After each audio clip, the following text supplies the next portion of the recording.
সকলোকে মোৰ ইউটিউব চেনেললৈ স্বাগতম জনাইছোঁ। তো আজি এটা মই আপোনালোকক বস্তু দেখাম, যিটো বস্তু হয়তো আপোনালোকে আগত দেখা নাই কোনেও। তো আপোনালোকে চাই থাকক ভিডিঅ'টো মোৰ লগত শেষলৈকে। আপোনালোকক দেখুৱাম আলু খেতি। তো আলু খেতি আপোনালোকে নাভাবিব যে আলু খেতি চাবলগীয়া বস্তু নাই আৰু। তো এইটো বেলেগ এটা পদ্ধতিৰে কৰা খেতি হয়। আলু দেখাম, এই আলুটো খেতি কৰিবলৈ আপোনালোকে কোনো ধৰণৰ মাটিটো চাহ কৰিব নালাগে। ধুনীয়াকৈ আপুনি ওপৰত থৈ যাওক, তাৰে পিছত ওপৰত কি দিয়ে মই আপোনালোকক গোটেইখিনি আপোনালোকক মই দেখাই আছোঁ। তো আপোনালোকে চাই থাকক। আপোনালোকৰ এনেকৈ আলুটি ইয়াত থৈ ল'লে, থৈ লৈ ওপৰত এইটো আপোনালোকে দেখা পাইছে, এইবিলাক হৈছে শুকান গোবৰ। আৰু এই আলুটোৰ ওপৰত শুকান গোবৰটো ঢাকি দিয়া হয়। তাৰে পিছত আপোনালোকৰ মাজে মাজে ইয়াতে মই দেখুৱাই আছোঁ, মাজে মাজে এইটো সাৰ দিয়া যাব। সাৰটো হৈছে আপোনালোকৰ ইয়াতে পটাছ আছে, ইউৰিয়া আছে, আৰু এটা কি আছিল, আৰু ছুপাৰ। এই তিনিটা সাৰ ইয়াতে মিক্স কৰি কিনে এনেকৈ মাজে মাজে দি যাব। ইয়াতে এইটো কোনো পোক পৰুৱা নধৰিবলৈ এইটো সাৰটো দিয়া হৈছে। তাৰে পিছত ইয়াৰে ওপৰত আপোনালোকৰ দিয়া হ'ব নৰাটো, শুকান নৰা। আপোনালোকক দেখুৱাই আছোঁ মই এইফালে। এইখিনি সাৰ তাৰপিছত গোবৰ এইখিনি দিয়া হোৱাৰ পিছত এনেকৈ নৰাটো ওপৰত জাপি জাপি দিয়া হ'ব। তো জাপি দিয়া হোৱাৰ পিছত আৰু ইয়াতে আলু হৈ থাকিব। কোনো ধৰণৰ ইয়াতে চাহ কৰিব নালাগে মাটি, ইয়াতে একো বেলেগ আৰু আপোনালোকৰ অন্যান্য খৰচা বেলেগ নাহে।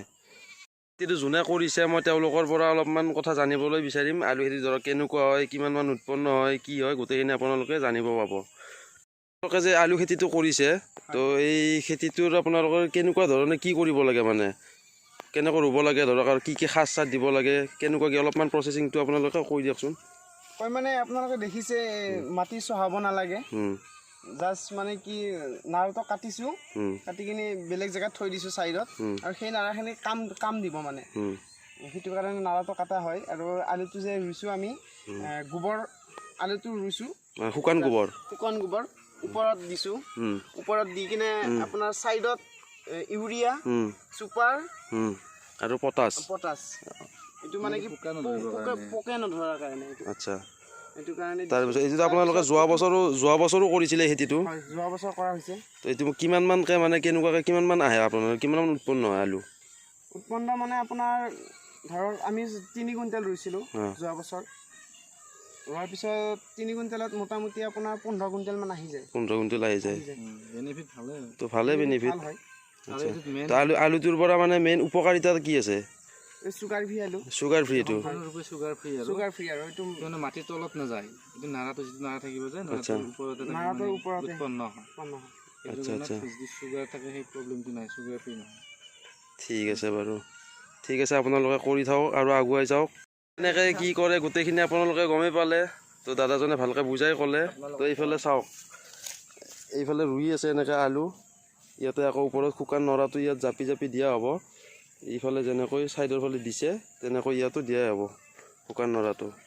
তো এইখিনি তো আছে আমাৰ লগত আৰু এজন দাদা। তো এই দাদাজনে কিবা অলপ ক'ব। আপোনালোকে সকলোৱে কৰক, একদম ইজি প্ৰচেছ।